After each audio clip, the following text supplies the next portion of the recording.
Kahit sinong sundalo ay sanay sa putok ng baril, sa sigaw ng gayera, sa amoy ng pulbura at dugo. Pero walang sinuman ang tunay na handa kapag ang kalaban ay hindi tao, kundi nilalang na matagal ng kinatatakutan sa mga alamat. Ito ang kwento ni SGT, Elias de la Cruz, dating sundalo ng Philippine Army, isang taong halatang pagod na sa laban hindi lang sa gayera, kundi peti sa sarili niyang buhay. Mula pa pagkabata, hindi naging madali ang tinahak niyang landas. Iniwan ng ama, namatay ang ina sa sakit, lumaki sa lola na walang sapat na pera para sa pagkain. Sa murang edad, natutunan niyang magtiis, lumaban, at manahimik kahit masakit. Pero kahit sanay na siya sa hirap, may mga sugat sa puso ni Elias na hindi kayang gamutin na kahit anong gamot. Isa na rito ang pagkamatay ng kanyang nakababatang kapatid na si Romel. Kinagat daw ng aso sa probinsya, pero hindi naniwala si Elias. Dahil ilang linggo bago mamatay si Romel, may mga kinuwento na ito sa kanya na tila ba imposible. Mga matang pula sa dilim, mga boses na umawit sa hating gabi, at isang matandang babae na palaging nakatitig sa kanya tuwing gabi, kahit sarado naman ang mga bintana. Pagkalipas ng ilang taon, nag-resign si Elias sa serbisyo. Akala ng iba dahil sa trauma. Pero ang totoo, may mas malalim siyang dahilan. Gusto niyang hanapin ang pinagmulan na kasamaan na pumatay sa kapatid niya. Ang huling binanggit ni Romel bago siya namatay. Kuya, may mga aswang sa baryo ni Lola. Hindi siya pinaniwalaan ng ibang kamag-anak. Baka nasobrahan lang sa takot, sabi ng doktor. Hallucination lang yan. Ani ng pari, pero sa Elias, hindi matahimik. Ay noong makabalita siya na may ilang misteryosong pagkawala ng bata at buntis sa bayan ng San Nicolas, ang perehong baryo kung saan lumoki ang kanyang ina, hindi na siya nagdalawang isip. Nag-empake siya, kinuha ang luma niyang baril, at bumalik sa lugar na matagal na niyang tinakasan. Pagdating niya sa baryo, tahimik ang paligid, pero hindi yung tipong mapayapa, kundi yung katahimikan parang may nakatagong panganib. Tila ba pinipigil ng mga tao ang bawat kilos, bawat salita. Lahat ng bata nasa loob ng bahay kahit umaga pa lang. Ang mga matatanda, puro dasal at sige ng tawid ng sagrado sa mga pintuan. Parang lahat may alam, pero walang gustong magsalita. Ang tanging tumanggap sa kanya ng bukas palad ay si Mang Cardo, dating kaklase ng kanyang ina. Isa matandang magsasaka na halos bulok na ang kubo. Doon muna tumuloy si Elias habang nagsisiyasat. At sa mga unang araw niya sa baryo, may mga napansin na siyang kakaiba. Tuwing 2:00 na madaling araw, may maririnig siyang tila iyak ng sanggol sa kagubatan. Hindi lang minsan, kundi halos gabi-gabi. Ngunit pagsilip niya sa labas, wala naman siyang makikita. Isang gabi, nagdala siya ng flashlight at baril at sinundan ang tunog. Pero habang lumalalim siya sa kakahuyan, bigla na lang tumigil ang iyak. Kapalit nito ay bulong. Mahinang bulong na parang may nagdarasal o nagbabanta. Kinabukasan, nagkwentuhan sila ni Mang Cardo habang nagkakape sa ilalim ng punong mangga. Dito niya nalaman na may ilang kabataang lalaki na rin ang nawawala. Hindi lang buntis o bata. Isa sa mga nawawala ay ang anak ni Kapitan. Pero lahat, tahimik, takot. Walang gustong umamin, pero matagal na nating alam kung sino ang may gawa. Bulong ni Mang Cardo. Yung matandang hilot sa dulo ng sapa. Di tumatanda. Di lumalabas tuwing araw. Pero lahat ng ipinapaanak niya, nabubuhay, kahit halos wala ng puso ang ina. Alam mo yung ibig sabihin nun. Nag-init ang pakiramdam ni Elias. Kung totoo nga ang hinala, hindi lang ito basta kasamaan. Isa itong halimaw na matagal nang namumuhay kasama nila. At kung isa siya sa ilang natitirang may lakas ng loob, kailangan niyang gumawa ng paraan. Ngunit hindi rin siya nag-iisa. Sa tabi niya ay si Aling Sebel, ang apo ni Mang Cardo, at ang pinakamatagal nang naninirahan sa baryo bukod sa matanda. Tahimik lang si Aling Sebel, pero matalas ang mata. Isang gabi, bigla siyang lumapit kay Elias habang naguhugas ito ng kamay sa puso. Kung lalabang ka sa dilim, siguraduhin mong hindi mo ito dadalhin sa liwanag. Bulong niya, Sabay abot ng isang maliit na botelya na may lamang likidong kulay berde. Pampigil sa pang-amoy nila. Pero isang beses lang dadana. Sigurado ka bang totoo, to? Tanong na Elias. Hindi na ito tungkol sa paniniwala. Ito na ang katotohanan natin. Muling bumalik ang mga alaala ni Romel sa isip ni Elias. Ang takot sa boses nito, ang pagmamakaawang huwag siya iwan sa gabi. Noon, hindi siya naniwala. Ngayon, huli na. Pero hindi pa huli para sa ibang bata, para sa ibang kapatid. At sa huling gabi ng linggo, nagdesisyon siyang sugurin ang kubo sa dulo ng sapa, mag-isa. Dala ang kanyang baril, bote ng berde, at krus ni Romel, dahan-dahan siyang lumakad papalapit sa madilim na lugar na iyon. Habang papalapit, napansin niyang tila lumalalim ang gabi, kahit 8:00 pa lang. Humihina ang hangin, tumitigil ang ingay ng mga kuliglig, at sa bawat hakbang, naririnig niya ang sariling pintig ng puso. Hanggang sa makarating siya sa harap ng kubo, muling umiyak ang sanggol sa kawalan, at nang buksan niya ang pinto, wala siyang inaasahan sa nakita. Hindi isang matandang babae ang nasa loob, kundi isang sundalong matagal ng pinaniniwalaang patay. Nakangiti, may hawak na basang lampin, at pulang mata na tila may sigaw sa likod ng katahimikan. Mabilis ang tibok ng puso ni Elias habang nakatayo siya sa madilim na silid ng kubo. Ang sundalong nasa harap niya, si SGT, Ruben Mercado, ay matagal nang idineklarang patay sa isang engkwentro sa bundok 10 taon na ang nakalilipas. Pero heto siya ngayon, buhay, malamig ang tingin, at ang mga matay parang apoy na mapula sa dilim. Hindi mo dapat nakita, to, bulong ni Ruben. Dahil kung alam mong totoo ang lahat ng ito, hindi ka na makakabalik sa liwanag. Agad umetras si Elias, mariin ang kapit sa hawak niyang baril. Pero bago pa siya makaputok, isang malamig na hangin ang bumalot sa paligid. Tumigil ang mundo. Naparalazy ang kanyang mga kamay. Arabang ang hangin mismo ang pumigil sa paggalaw niya. Sa isang iglap, nawalan siya ng malay. Nagising siya kinabukasan sa ilalim ng punong balete, basang-basa ng hamog at walang kahit sinong tao sa paligid. Wala na ang kubo. Wala na si Ruben. Parang panaginip. Pero hindi iyon panaginip. Dahil sa dibdib ni Elias ay may nakasabit na bagong kwintas, isang lumang kabibi na may ukit ng mga sinaunang simbolo. At sa likod nito, nakaukit ang salitang, "Balik ka kung handa ka na." Bumalik siya kay Mang Cardo nang may halong takot at galit. Hindi siya makapaniwalang pinabayaang lumaganap ang ganong kasamaan sa baryo. Ngunit hinarap siya na matanda ng buong tapang. Hindi mo lang sila kalaban, Elias. Kalaban mo rin ang kasaysayan ng sarili mong dugo.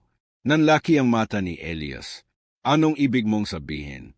Lumapit si Mang Cardo at inilabas mula sa bowl ang isang lumang larawan. Itim-puti, medyo kupas na.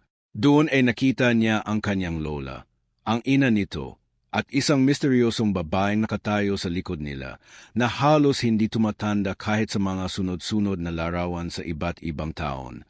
Si Apong Pina, hilot, manggadamot, at sinasabing matanda na nang ipanganak pa lang si Cardo. Siya ang dahilan kung bakit may sumpa ang lahing Tu. Hindi ka lang basta sundalo, Elias. Apo ka ng isang albularyong tumalikod sa liwanag para yumakap sa itim na sining. Nagdilim ang paningin ni Elias. Hindi siya makapaniwala. Bakit hindi ito sinabi sa akin noon? Dahil akala naming ligtas ka na. Akala namin, kapag inilayo ka sa baryo, mapuputol ang ugnayan. Pero pag ang dugo mo ay may tawag ng dilim, hahanap at hahanap ito ng daan pabalik. Gabi-gabi mula noon, hindi na siya nakakatulog. Sa panaginip niya, paulit-ulit siyang binabalikan ng mga imehe, mata sa dilim, tinig ni Romel na humihingi ng tulong, at isang aninong palaging nakatayo sa dulo ng kanyang panaginip, tangan ang kabibing kwintas at bulong na, "Ibalik mo sa amin ang anino ng huling albularyo." Isang gabi, sa kanyang paglalakad papunta sa ilog, may narinig siyang tinig mula sa ilalim ng tubig. Isang malamyos, malamig, ngunit hindi nakakatakot na boses. Nang lumapit siya, may lumutang sa gitna ng ilog, isang lalaking kalahating tao, kalahating isda, isang syokoy. Hindi ko dapat ipakita ang sarili ko sa iyo, sabi nito, pero kung hindi kita tutulungan, maulit ang digmaan ng mga nilalang at tao. At kung ikaw ang anak ng linya ni Pina, ikaw rin ang pwedeng wakasan ang lahat. Bakit ako? Hindi naman ako naniniwala sa mga bagay na tugon ni Elias. Hindi mo kailangang maniwala, pero kailangan mong pumili. Sabay nabot ng Shokoy ang isang lumang sibat, parang yari sa buto at kabibi. May ukit na katulad ng nasa kwintas. Ito ang sandeta ng lahing albularyo noon. Pero hindi ito gagana kung ang puso mo'y puno ng galit at paghihiganti lang. Tinanggap ni Elias ang sibat, pero dama niya ang bigat nito. Hindi lang sa pisikal, kundi sa kahulugan. Sa bawat hakbang pabalik ng kubo ni Mang Cardo, parang may humihila sa kanya palayo. Ayaw niyang paniwalaan, pero alam niyang hindi na siya ang dating Elias. Nang gabi ring yon, muling lumapit si Aling Sebel. Hindi lahat ng albularyo ay para sa liwanag, Elias. May ilan sa angkan niyo ang bumaliktad, tumaslang, nagsakripisyo ng buhay ng tao kapalit ng kapangyarihan. Isa sa kanila ay ang lolo mo. Napaupo si Elias. Hindi na siya makapagsalita. Buong buhay niya, inakala niyang mga sundalo at rebelding tao ang kaaway. Erong gayon, nalalaman niyang mas malalim pa pala ang ugat ng digmaan. Kung gusto mong bumangon laban sa kadiliman, kailangan mong tanggapin ang buong katotohanan ng lahi mo, dagdag ni Aling Sebel, at magsimula sa pagsasanay. Dito nagsimula ang pagsasanay ni Elias sa mga halaman, dasal, paghawak ng mutya, agunawa sa anino at liwanag. Ngunit hindi niya agad matanggap ang kanyang pepel. Alaging may tanong sa kanyang puso, bakit ako? Bakit hindi na lang yung mga tunay na naniniwala sa ganito? Ngunit sa bawat gabi na may nawawalang bata, sa bawat bulong ng kuliglig sa dilim, sa bawat panaginip ni Romel, alam niyang hindi na siya pwedeng umurong. Sa huling araw ng linggong yon, habang nagpapahinga siya sa ilalim ng puno ng akesya, may biglang lumapit sa kanya. Isang batang babae, may dalang basket ng prutas.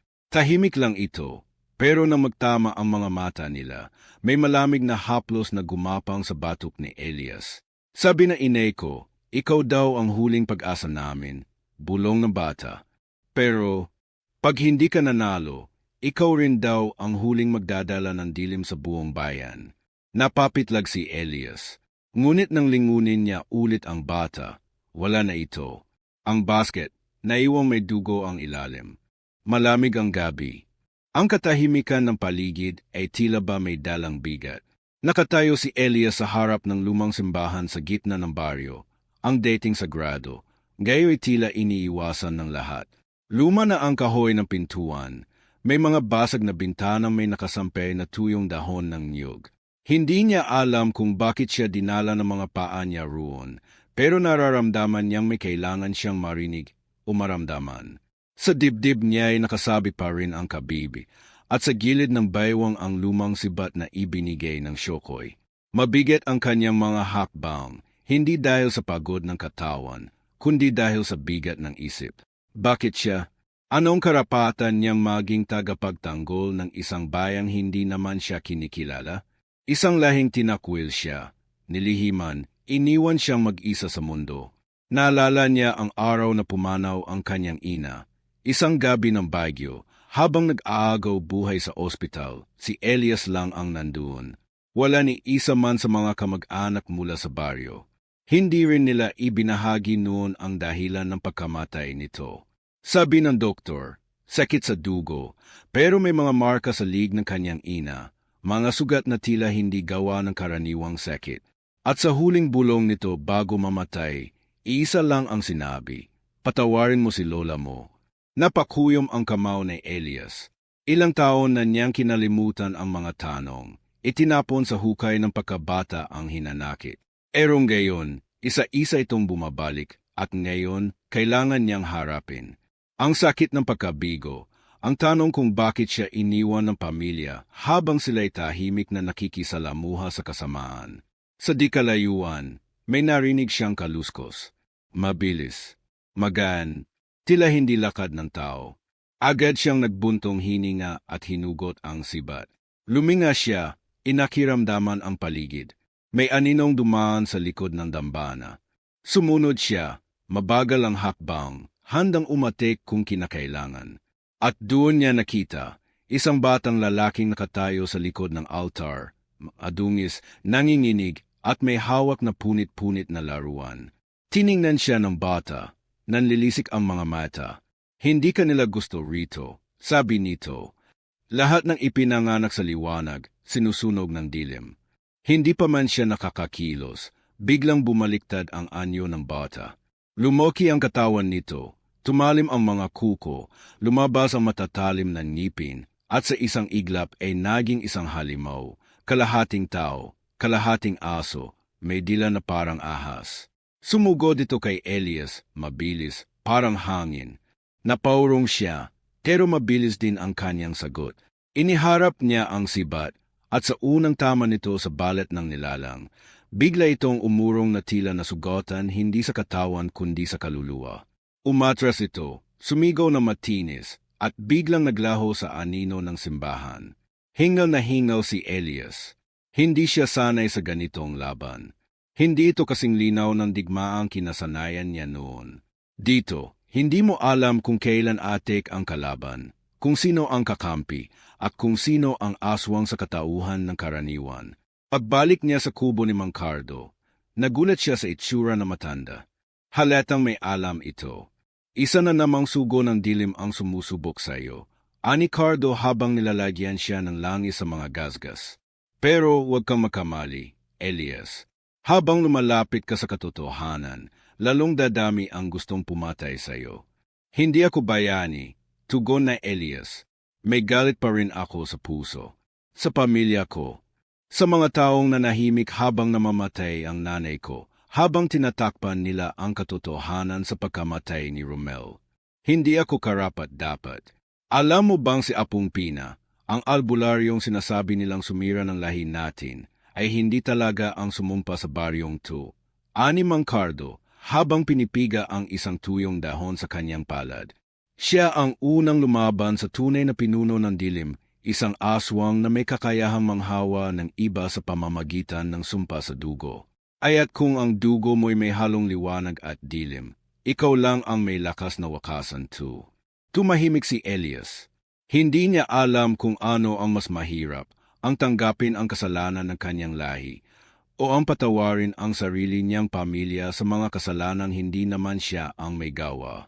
Kinabukasan, habang nasa gubat para sanayin ang kanyang katawan, naramdaman niya ulit ang presensya ng Shokoy. Ngunit ngayon, hindi ito lumitaw sa tubig. Sa halip, lumabas mula sa anino ng mga puno ang isang diwata. Puti ang kasyutan, mahaba ang buhok, at ang mga metay kulay ginto. Siya raw si Leia, tagapangalaga ng mutya ng tubig at liwanag. Elias, aniya, ang sibat na dala mo ay isa sa 3 sandata na matandang digmaan. Ang mutya ng kabib ay susi sa paglapit sa huling kapangyarihan. Pero bago mo tulubos na magamit, kailangan mong tanggapin ang totoo, na hindi mo kailangan maging perpekto para maging tagapagligtas. Kailangan mo lang piliin kung kaninong panig ka, sa liwanag o sa dilim. Biglang lumindo, umalon ang lupa, at mula sa gitna ng kagubatan, may umuusbong na malaking nilalang, itim ang katawan, may pakpak ng paniki, at mga matang tila hukay ng apoy. Nagbabanta ang langit sa pagbuhos ng ulan habang namumutla ang kalangitan ng San Nicolas. Sa hangin pa lang ay dama na ang pagbabago, malamig, mabigat, parang laging may nakamasid. Sa bawat anino ng puno, sa bawat likod ng bahay, may pakiramdam na parang may nakatayo roon, hindi tao, hindi hayop, kundi isang bagay na lumalakad sa pagitan ng buhay at kamatayan. Sa baryo, unti-unting nakakagulo. May nawawalang mga manok, baboy, kahit mga alagang aso at pusa, lahat nawawala sa gabi, at ang bakas na naiiwan ay puro dugo at durog na buto. May isang ina na umiyak sa gitna ng pelengke, hawak ang basang kumot ng kanyang sanggol. Nasa tabi ko lang siya kanina, isang iglap lang nawala na. Walang gustong magsalita ng direkta, pero lahat ay takot. Ang mga tanod ay hindi na nagroronda, ang simbahan ay isinara, at kahit ang kapitan, na deity matapang at palaging nag-aanyaya ng pulong, ay hindi na lumalabas sa kanyang bahay. Si Elias, kahit sanay sa digmaan, ay ramdam na ramdam ang kilabot sa dibdib. Hindi ito katulad ng laban sa mga rebelde. Hindi ito labang barilan. Ito ay labang hindi mo alam kung kailan sisiklab. Isang laban sa takot, sa anino, sa kasaysayang pilit niyang nilalabanan. Kasama niya si Aling Sebel sa paghahanda. Sa silong ng kubo ni Mang Cardo, pinapanday nila ang mga lumang armas, mga palaspas na isinalang sa apoy ng banaba, mga boteng may langis ng niyog at jurog na bawang, at ang pinakabago, isang singsing na yari sa pilok at nilubog sa tubig ng ilog kung saan lumitaw ang syokoy. Mamaya, kung kailangan mong pumili, huwag mong hayaan ang galit ang mangibabaw, sabi ni Sebel habang tinatahi ang tela ng anting-anting. Dahil kahit gaano kakalakas, kapag ang loob mo'y binulag ng puot, madali kang mapapasok. Hindi sumagot sa Elias. Abala siya sa paghasa ng sibat, pero ang isip niya ay nasa malayo. Bumabalik-balik sa kanyang alaala ang mukha ng ina niya, ang huling hawak ni Romel sa kanyang kamay, at ang tinig ni Ruben, ang sundalong dapat patay na, ngunit buhay at tila isa sa mga halimaw. Kung totoo nga may dugo akong galing sa kadiliman, baka hindi ako nararapat sa laban na to. Bulong niya sa sarili. Narinig ni Sebel. Kung ang bawat tao na may kasalanan sa lahi ay hindi na pwedeng bumangon, wala na sanang natitirang pag-asa sa mundo. Tumayo siya at inilapit ang kanyang kamay sa balikat ni Elias. Hindi mo pinili ang dugo mo, pero pinipili mo kung ano ang gagawin mo sa sarili mong gayon. Bigla silang napatigil. Mula sa labas ng kubo ay may narinig silang malalim na ungol, parang mababang alingaw-ngaw. Sumilip si Elias sa bintana. Walang tao. Pero ang mga dahon sa puno ng mangga ay umikot sa air, kahit walang hangin. Biglang nagdilim ang paligid. Mabilis. Hindi dahil sa ulap, kundi dahil sa anino na bumalot sa paligid. Dumapa sila. Tumahimik si Sebel at sinenyasan si Elias na huwag gumalaw. Sa labas, may mga yabag, hindi mga paang tao, kundi mga paa ng hayop, matutulis, may tunog na parang kinakaladkad ang lupa. Maya-maya pa'y narinig nila ang isang sigaw mula sa kabilang bahay. Isang lalaking tinig, humihingi ng saklolo. Sumunod ang tinig ng basag na bubong, kasunod ang sigaw ng isang batang babae. Tetay, huwag mo sila buksan. Gustong tumakbo na Elias. Gustong sugurin. Pero pinigilan siya ni Sebel. Hindi pa ito ang oras. Gusto ka lang nilang paalisin. Pain lang yan. Nagpigil siya. Mahigpit ang hawak sa sibat, nanginginig sa galit at takot. Isa pa lang ito sa mga pag-atik ng dilim. Isa sa mga palatandaan na mas malapit na ang pinuno nilang halimaw. Kinabukasan, 4 na bangkay ang natagpuan, isang ama, 2 anak at isang ginang. Lahat walang balat sa mukha. Ang mga meta, nawawala, ngunit walang dugo. Arabang sinipsip. Isang matandang babae ang sumigaw sa gitna ng plaza. May sumpa sa baryong 2. Bumalik na ang panganay na nilalang. Tahimik si Elias habang pinagmamasten ang kabaong ng mga biktima. Tila bawat patay ay isa ring kasalanan ng kanyang puso. Arabang siya ang dahilan ng pagdurusa ng baryo. Kung hindi siya bumalik, baka wala nang gisingin ang dilim. Habang papalapit ang gabi, muling tumawid si Elias sa kakahuyan patungo sa ilog. Doon siya laging lumulubog sa katahimikan. Doon niya gustong hanapin ang lakas ng loob. Ngunit ngayong gabi, may nagbago. May mga pulang ilaw sa ilalim ng tubig. Tila apoy sa ilalim ng dagat. Sa gitna ng ilog, may aninong unti-unting umaahon, mahaba ang buhok, may balikat na parang batik ng putik, at sa likod niya may mga pakpak na parang balat ng paniki.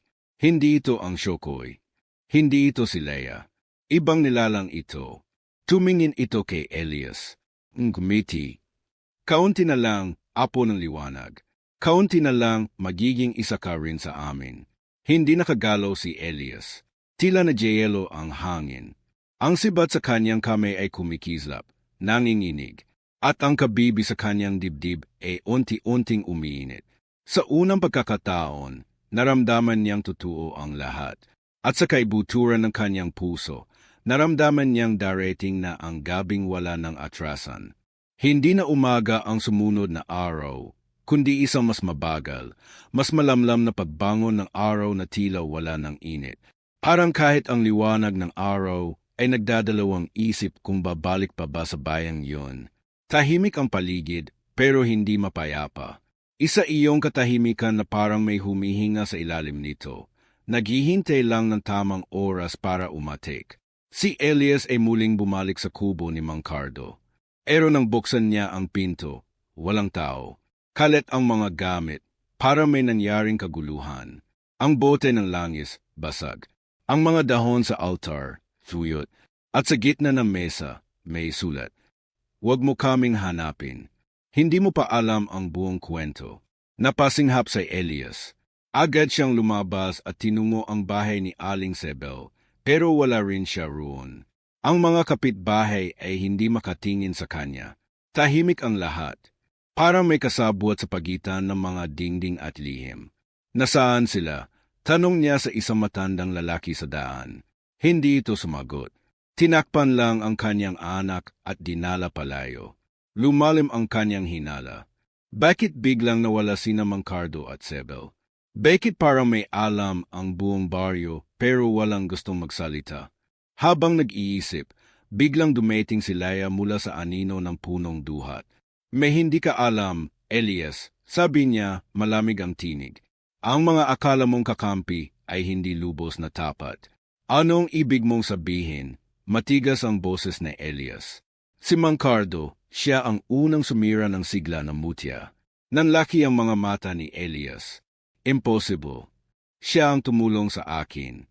Siya ang nagturo ng mga orasyon ng mga halamang gamot. Pero siya rin ang nagpasa ng itim na sining sa lola mo noon. Hindi dahil masama siya, kundi dahil ginusto niyang mailigtas ang sariling anak sa sumpa. Kapalit, ang pagsira sa balanse ng liwanag at dilim. Hindi makapagsalita si Elias.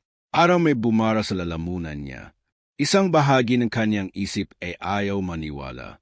Pero ang isa pa, unti-unti nang bumibitaw sa pagtitiwala. Lahat ba ng pinaniwalaan niya? Kasinungalingan lang? May mas malala pa, dagdag ni Leia. Ang aswang na pinuno ng kadiliman ay hindi lang basta halimaw. Isa siyang dating tagapagbantay ng mutya, tulad mo, ngunit bumaligtad.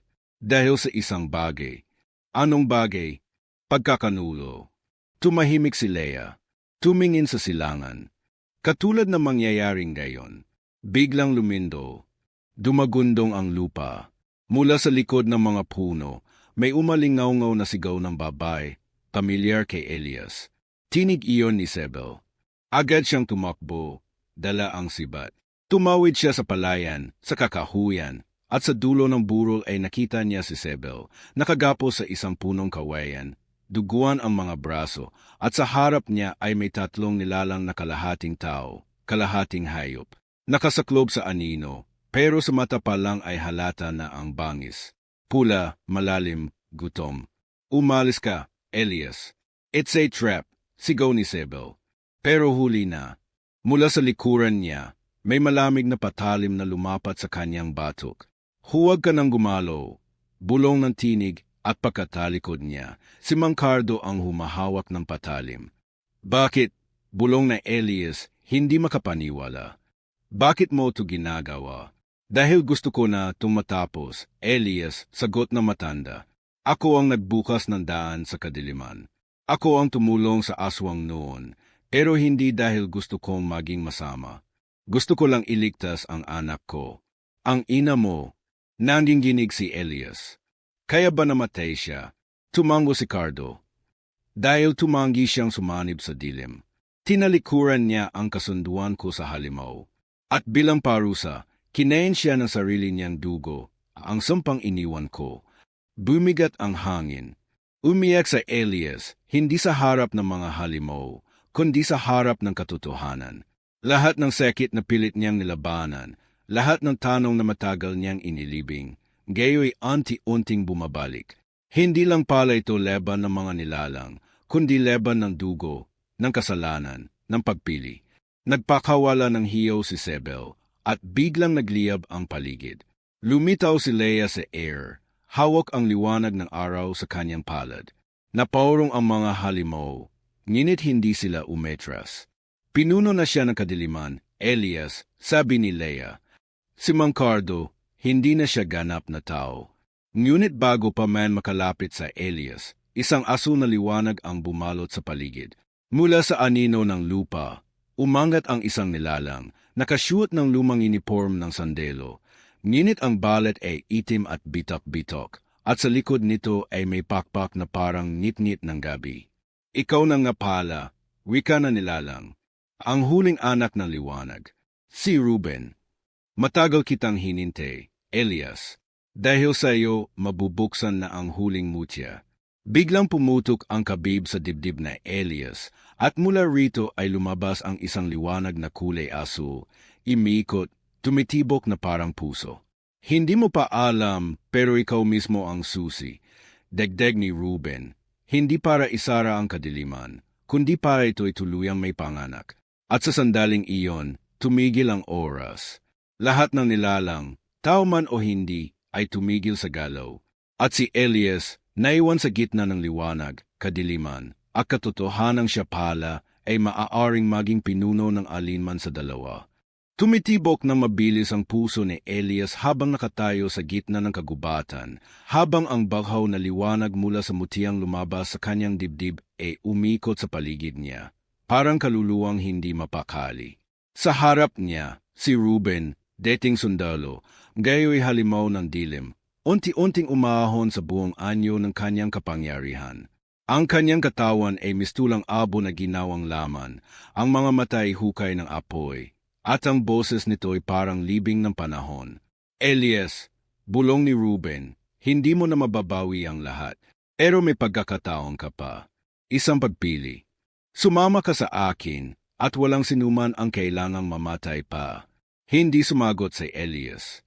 Sa kanyang likuran, si Aling Sebel ay nakaluhod, duguan, himihinga ng mabigat.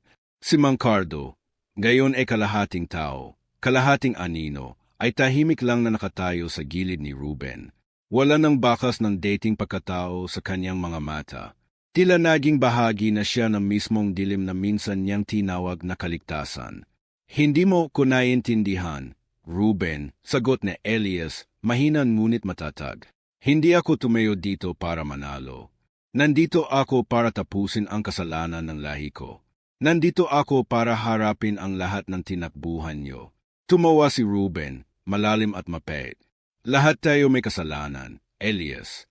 Pero ang tanong, kaya mo bang lunukin ang katotohanan na ikaw mismo ang huling selyo? Na kapag pinili mo ang liwanag, mamamatay ang mga taong mahal mo. Pero kung pipiliin mong sumanib, maliligtas silang lahat. Napatingin si Elias kay Sebel, nang gayon ay lumuluha, walang salita. Tila alam niya na ang ibig sabihin ng pagpiling iyon. Alam niya kung sino ang kailangang mawala para makapili ang liwanag. Kapag pinili mo ang liwanag, bulong ni Leia mula sa air, isa sa inyo ay kailangang mawala. Ganyan ang batas ng balance. Napakuyom ang kamao ni Elias. Sa buong buhay niya, siya ang laging iniiwan. Naiwan ng ama, ng ina, ng kapatid. Ngayon, siya naman ang kailangang pumili kung sino ang kailangang mawala. Muling lumapit si Ruben, gayon ay may hawak na sibat na itim, tila sinipsip ng gabi ang liwanag nito. Huli na ang lahat. Ako ang pinili ng dilim, at ikaw ang tagapagbukas. Huwag mo nang pigilan ang likas mong tadhana. Sumigaw si Elias at biglang sumugod, hawak ang sibat na ibinigay ng Shokoy. Nagtagpo ang mga sibat, sumabog ang liwanag at dilim sa kanilang paligid. Sa bawat tama, parang may pumuputok na hangin. Sa bawat iwas, parang may luhang natatanggal sa langit. Si Ruben ay mabilis, malakas, parang hindi napapagod. Pero si Elias, bagamat sugatan at hinanghina, ay may isang bagay na wala ang kanyang kalaban, alaala. Sa bawat atik niya, iniisip niya ang mukha ng kanyang ina habang pinipigilan ang sariling mamatay. Iniisip niya si Romel, ang huling hawak nito sa kanyang daliri. Iniisip niya ang batang babae sa plaza na nagsabing siya ang huling pag-asa. Hanggang sa isang iglap, nasaksak ni Ruben si Elias sa tagiliran. Tumigil ang mundo. Napaluhod siya. Dumugo ang kanyang gilid, at ang mutya sa kanyang dibdib ay halos mawala ang liwanag. Lumapit si Ruben, itinaas ang sibat para tapusin na ang lahat. Pero bago niya ito may baba, isang palasong dawa sa liwanag ang tumama sa kanyang braso. Napaetres siya. Si Aling Sebel. Hindi ko hahayaang ikaw ang manalo, Ruben. Hindi ngayon. Hindi habang buhay pa ako. Sumugod si Sebel. Bitbit ang mutya ng apoy, isang pulseras na biglang nagningning. Tumama siya kay Ruben, pero itinapon siya nito palayo. Sa lakas ng pagkakabagsak, hindi na siya bumangon. Si Elias, halos wala ng lakas, ay bumalikwas. Hinawakan niya ang kanyang sibat. Tumayo siya, nanginginig, duguan, pero buhay. Lumapit siya kay Ruben nang ngayo'y muling sumugod, halos parang multo na sa bilis. At sa huling iglap, hinawakan ni Elias ang kanyang mutya. Binikas ang mga salitang iniwan sa kanya ni Laia. Liwanag, sa iyo ko isinusuko ang anino ng aking dugo. Pumikit siya. Isang malakas na pagsabog ng asul at puting liwanag ang bumalot sa paligid. Napasigaw si Ruben. Ang lahat ng anino sa gubat ay naglaho. Tumigil ang hangin. Pumintig ang lupa. Agdilet ni Elias, nakaluhod na si Ruben sa lupa. Katawan ay unti-unting nababasag parang abo. Pero bago ito tuluyang mawala, tumingin ito kay Elias at bumulong. Hindi pa ito ang wakas. Kapag nalaman mo kung sino ka talaga, babalik ka rin sa dilim.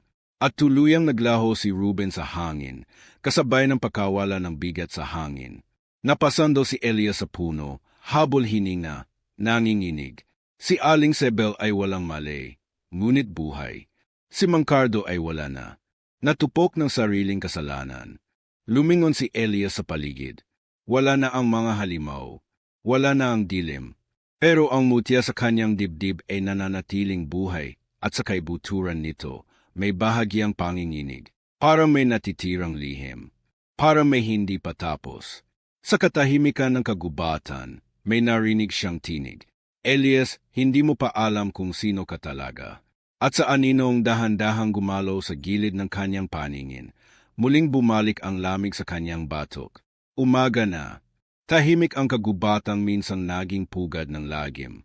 Ang hamog ay dahan-dahang bumababa mula sa mga dahon, at ang liwanag ng araw ay tila nahihiyang sumilip sa mga sanga. Sa gitna ng damuhang natuyuan ng dugo at alaala, nakatayo si Elias, sugatan, pagod, ngunit buhay. Hawak niya ang mutya na minsang kumikislap sa kanyang dibdib. Ngayon ay halos wala ng ilaw, para bang natapos na ang layunin nito. Sa tabi niya, nakahiga si Aling Sebel, may benda sa ulo, at muling may ngiti sa kanyang labi kahit nahihirapang huminga. Aling Sebel, bulong ni Elias, lumuhod at hinawakan ang kamay nito. Natapos mo, sabi na matanda, halos hindi na lumalabas ang tinig. Pero hindi mo pa talaga alam kung anong sinimulan mo. Napalunok sa Elias. Anong ibig mong sabihin? Ang dilim ay hindi basta nawawala, anak. Nagbabago lang ng anyo. Pero sa bawat pusong may galit, sa bawat alaala ng taksil, doon siya muling ipinapanganak. Kaya bantayan mo ang puso mo, Elias. Dahil minsan, ang pinakamadilim na nilalang ay hindi galing sa labas, kundi mula sa loob. Tuluyan nang pumikit si Aling Sebel. Ngunit bago pa man siya tuluyang bumitaw, isang malakas na ihip ng hangin ang dumaan. Parang may dumaan na diwata. At sa sandaling iyon, pumikit din si Elias at naramdaman niyang may isang bahaging naiwan sa kanya, isang boses, isang peyo, isang pangakong hindi niya bibitawan. Makalipas ang 3 araw, bumalik si Elias sa baryo. Tahimik ang lahat, parang walang nangyari. Pero ang mga tao ay nakakatinginan, nag-uusap sa bulungan. Si Mangkardo, isang respetadong leader ng bayan, biglang nawala. Si Elias, na dating tinitingnan bilang walang saysay, ngayon pinapasulyapan na may halong takot at paggalang. Siya, yung sundalong sinapian ng aswang, may maririnig kang bulong sa gilid. Pero siya rin ang nagligtas sa baryo, sa bat ng iba. Dumiretso siya sa lumang bahay nila, wasak na, Wala ng bubong, sunog ang mga dingding.